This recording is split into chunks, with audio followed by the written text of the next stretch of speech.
بسم اللہ والحمد للہ والصلاة والسلام علی رسول اللہ۔ السلام علیکم ورحمۃ اللہ وبرکاتہ۔ اللہ سبحانہ وتعالی قرآن مجید میں فرماتے ہیں کہ وَقَالَ رَبُّكُمُ ادْعُونِي أَسْتَجِبْ لَكُمْ، کہ تمہارے رب نے کہا ہے کہ تم مجھے پکارو، میں تمہاری دعاؤں کو قبول کروں گا، میں تمہاری دعائیں سنوں گا۔ کہ حاکم اور ترمذی کی کچھ حدیث کو جمع کریں تو ہمارے سامنے یہ بات آتی ہے کہ دعا کے قبول ہونے کی 3 صورتیں ہیں، and all of these ways they are actually how our du'as are accepted۔ یہ ایسا نہیں ہے کہ ہم اگر اللہ تعالیٰ سے کچھ مانگتے ہیں اور ہمیں وہی چیز فوری طور پہ نہیں ملتی یا اسی وے میں نہیں ملتی for that sake، تو ہم یہ سمجھیں کہ ہماری دعا قبول ہی نہیں ہوئی، جبکہ اللہ کے نبی صلی اللہ علیہ وآلہ وسلم نے فرمایا کہ دعا کے قبول ہونے کے there are 3 ways۔ نمبر 1 کہ اللہ سبحانہ و تعالیٰ انسان کو وہی کچھ دے دیں اور اسی طریقے سے دے دیں جیسے وہ انسان مانگے۔ فار ایگزامپل میں اللہ تعالیٰ سے کہتا ہوں کہ اللہ مجھے 10 کروڑ روپیہ دے دیں، اور میری کوئی بزنس ڈیل لگ جاتی ہے اور very soon I get 10 crore rupees. This is just one way of how دعاز آر ایکسیپٹیڈ۔ دعا کے قبول ہونے کی یہ ایک صورت ہے۔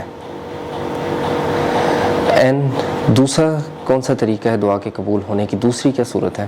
وہ یہ کہ انسان جو کچھ اپنے رب سے مانگتا ہے اللہ تعالیٰ اس کو اسی طرح سے وہ چیز تو نہ دے، لیکن اس پر کوئی مصیبت، کوئی پریشانی آنے والی تھی جو اللہ تعالیٰ اس دعا کی وجہ سے اس کو ٹال دیں۔ تو آپ یہ دیکھیے کہ یہ دعا کے قبول ہونے کی ایک صورت ہے۔ یہ ایسا نہیں ہے کہ اللہ تعالیٰ نے آپ کی دعا ریجیکٹ کر دی ہے، بلکہ آپ کے اوپر ایک مصیبت آنے والی تھی جو خدا نخواستہ ہو سکتا ہے کہ اگر آپ کو ہٹ کر جاتی تو آپ ڈسٹرائے ہو جاتے، تباہ ہو جاتے بالکل۔ تو اللہ سبحانہ و تعالیٰ نے وہ مصیبت آپ کے اوپر سے ٹال دی۔ یہ دعا کے قبول ہونے کی ایک صورت ہے۔ اور دعا کے قبول ہونے کی تیسری صورت کیا ہے کہ آپ کو وہ چیز بھی نہ ملے جس طرح سے آپ چاہ رہے تھے، اور آپ کے اوپر سے کوئی مصیبت بھی نہیں ٹالی گئی اس دعا کی وجہ سے، مگر کیا ہوا کہ یہ دعا آپ کے نامہ اعمال میں جمع کر دی گئی۔ اور دیکھیے یہ دعا کے قبول ہونے کی ایک صورت ہے۔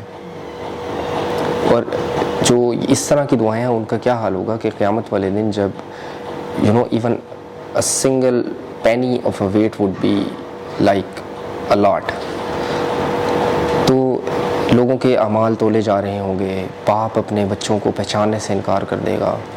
Can you imagine? ماں اپنے بچوں کو پہچاننے سے انکار کر دے گی، یعنی کہ والدین اپنے بچوں سے دور بھاگیں گے، اپنے ماں باپ سے دور بھاگے گا انسان کہ میرے پاس نہ آؤ، کہ مجھ سے کوئی تم میری نیکی نہ مانگ لو، اس وقت تو مجھے اپنی پڑی ہوئی ہے کہ میرا کیا بنے گا۔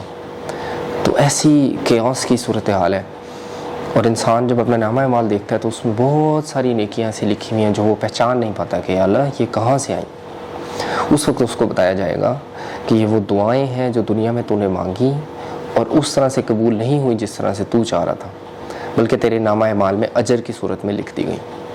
تو اس وقت انسان یہ خواہش کرے گا کہ کاش دنیا میں میری ایک بھی دعا قبول نہ ہوئی ہوتی۔ سبحان اللہ۔ Just imagine how trivial this worldly life is, کہ وہاں پہ ہم یہ خواہش کریں گے کہ کاش ہماری ایک بھی دعا قبول نہ ہوئی ہوتی اور وہ ساری کی ساری دعائیں یہاں پہ ہمارے اجر کے طور پر ہمیں مل جاتی۔ تو یہ 3 صورتیں دعا کے قبول ہونے کی ہیں۔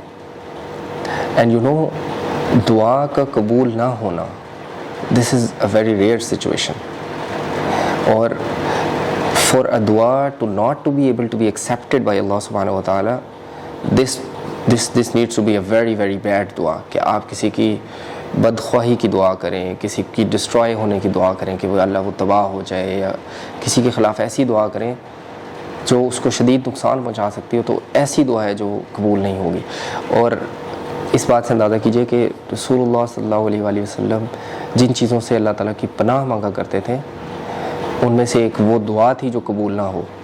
وَمِن دعوتی لا یستجاب لها، کہ اے اللہ میں تیری پناہ چاہتا ہوں اس دعا سے کہ میں تجھ سے ایسی دعا مانگوں جو تو ریجیکٹ کر دے۔ تو ایسی دعا جو ریجیکٹ ہو جائے، اس سے اللہ کے نبی صلی اللہ علیہ وآلہ وسلم نے پناہ مانگی ہے۔ یہ ضرور ہے کہ دعا کے قبول ہونے کی کچھ بیسک ریکوائرمنٹس ہیں. جیسے آپ کا رزق حلال ہونا چاہیے, آپ جو کچھ کھا پی رہے ہیں آپ کے منہ میں جو لقمہ جا رہا ہے وہ حلال ہونا چاہیے, کیونکہ جس کا لقمہ حلال کا نہیں ہے اس کی عبادات قبول نہیں, اس کی دعا قبول نہیں ہے.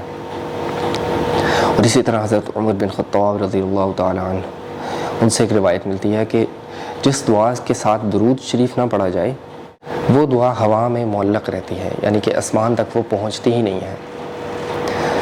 تو دعا مانگنے کا جو بیسٹ وے ہے وہ یہ ہے کہ سب سے پہلے تو اللہ سبحانہ و تعالیٰ کی خوب تسبیح کی جائے, پھر رسول اللہ صلی اللہ علیہ وآلہ وسلم پر درود و سلام بھیجا جائے. And the best way to send درود is the one mentioned in Sahih Bukhari. اللهم صل على محمد وعلى آل محمد كما صليت على إبراهيم وعلى آل إبراهيم إنك حميد مجيد. اللهم بارك على محمد وعلى آل محمد كما باركت على إبراهيم وعلى آل إبراهيم إنك حميد مجيد. So anyway, just imagine how much love Allah subhanahu wa ta'ala has for us. تو اللہ تعالیٰ سے ہمیشہ اچھی امید رکھنی چاہیے اور اس یقین کے ساتھ دعا مانگنی چاہیے کہ اللہ سبحانہ و تعالیٰ کے لیے کچھ بھی مشکل نہیں ہے, اور اللہ تعالیٰ میری دعا ضرور قبول کریں گے.